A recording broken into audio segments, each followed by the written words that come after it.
গভীর রাতে বাড়িতে ঢুকে সাইফ আলী খানকে একের পর এক ছুরিকাঘাত, নিরাপদেকারীনা। বলিউড অভিনেতা সাইফ আলী খানের ওপর হামলা হয়েছে। গভীর রাতে বাড়িতে ঢুকে এই অভিনেতাকে ছুরিকাঘাত করেছে দুর্বৃত্তরা। আহত অবস্থায় হাসপাতালে ভর্তি সাইফ। পিটিআইয়ের বরাতে বিভিন্ন ভারতীয় গণমাধ্যম খবরটি নিশ্চিত করেছে। জানা গেছে, গতকাল বুধবার মধ্যরাতে সাইফের বান্দ্রার বাড়িতে একদল দুর্বৃত্ত ঢুকে পড়ে। সে সময় বাড়ির সবাই ঘুমাচ্ছিল। দুর্বৃত্তরা একাধিকবার সাইফকে ছুরি দিয়ে আঘাত করে পালিয়ে যায়। রক্তাক্ত অবস্থায় অভিনেতাকে মুম্বাইয়ের লীলাবতী হাসপাতালে ভর্তি করা হয়। সেখানেই চিকিৎসা চলছে।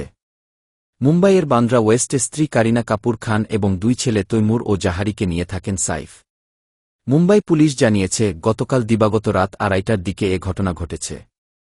অজ্ঞাত পরিচয় এক বা একাধিক ব্যক্তি ঘরে ঢুকে অভিনেতার গৃহকর্মীদের হুমকি দেয়। এ সময় সাইফ সেখানে গেলে তার উপর হামলা করা হয়।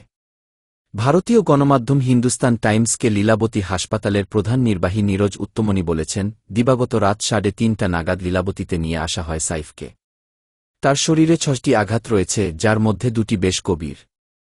একটি আঘাত তার মেরুদণ্ডের কাছাকাছি। আমরা তার অস্ত্রোপচার করছি। তার অস্ত্রোপচার করছেন neurosurgeon Nitin ডাঙ্গে, cosmetic surgeon Leena Jain ও অবেদনবিদ নিশা গান্ধী। অস্ত্রোপচারের পরেই বিস্তারিত বলা যাবে। প্রাথমিকভাবে বলিউড তারকা কারিনা এবং পরিবারের অন্য সদস্যরা নিরাপদ রয়েছেন বলে জানা গেছে। নিছক চুরি না অন্য কোনো কারণে হামলা, এটা এখনও নিশ্চিত নয় পুলিশ। এ ঘটনার তদন্ত করতে একটি বিশেষ দল গঠন করা হয়েছে।